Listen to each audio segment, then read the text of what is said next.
I'm Grace, and today we're going to be working through question 22 of our final semester review, which is which graph represents the equation x squared minus 16y squared plus 2x plus 64y minus 79 equals 0.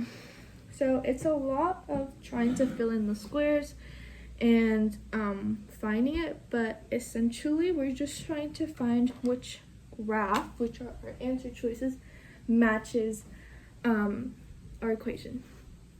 So let's start off by just finding our standard form of this equation, which you can't even really see. Hold on. The lighting is pretty off in here. Here, let's just go.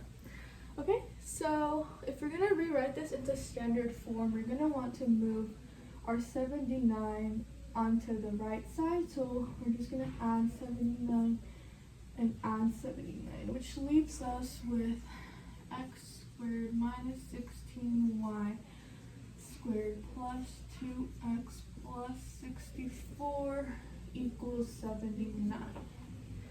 Okay, from there we have to complete the square in this part. So we're just gonna go ahead and do plus 1 since that's the easiest. Plus 1 on this side. So what we're left with is essentially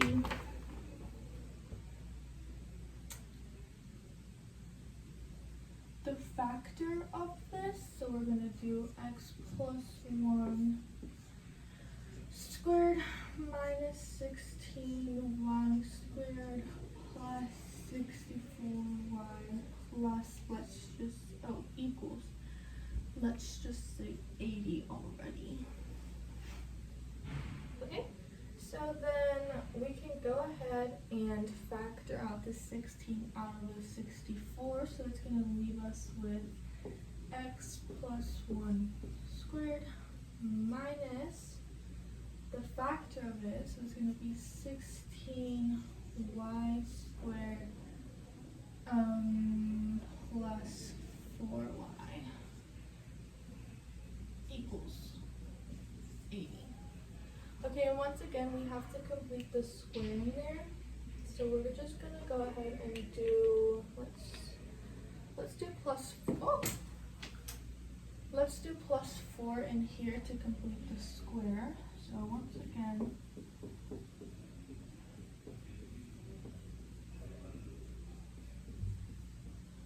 plus 4 equals 80.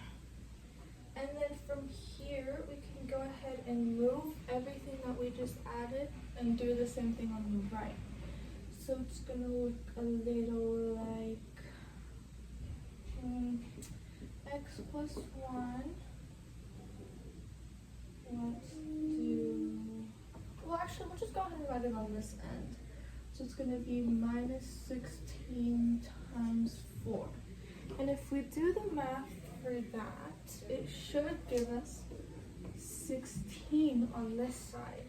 And from then, we're able to completely factor out and divide this by 16 and divide this whole equation by 16. So it should give us x plus 1 squared equals 16 y minus 2, or no, because we already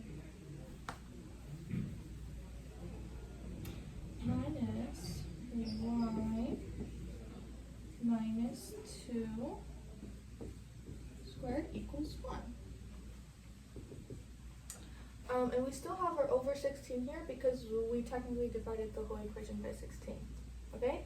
And from here, we can go ahead and plug it into our hyperbola equation, which looks a little like x plus h over a squared minus y minus k squared over b squared equals 1. And if we do that, it should give us, we could plug it into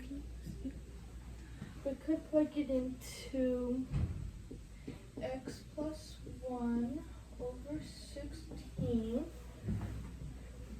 minus y minus 2 squared equals 1.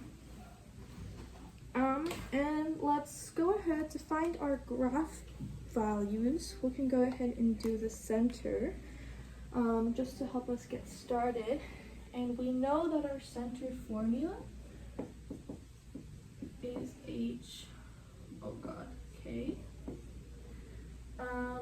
So our center for this equation is going to be -1, 2.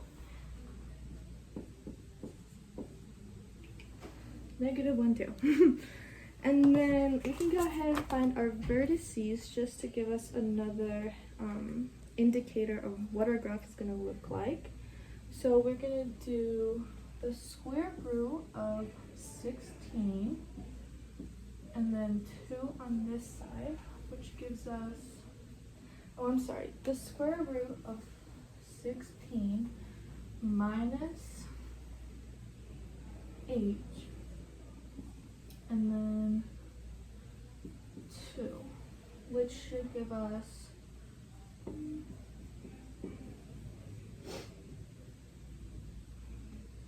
our vertices are, or one of our vertices is 3, -2, or 3, 2, I'm sorry.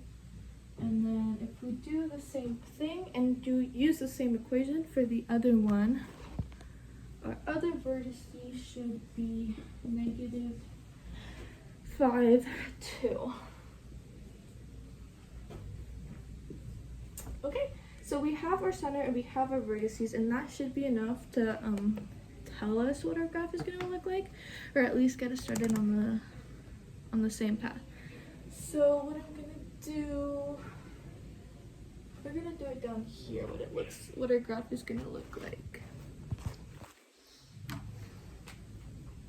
Or at least like a little bit of what it's going to look like. 1, 2, 3,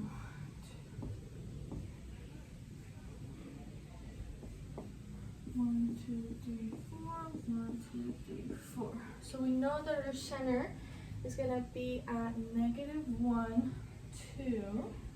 And then one of our vertices is going to be at -5, 2. 1, 2, 3, 4, 5. And then the other vertices is going to be at 3, 2. So if we look at our degrees up here, we know they're even, so we know they're going to be going we know they're going to be ending in the same way. So roughly our graph should look a little bit like that. And if we look at our answer choices, it's most correct to answer D. So that's our answer choice.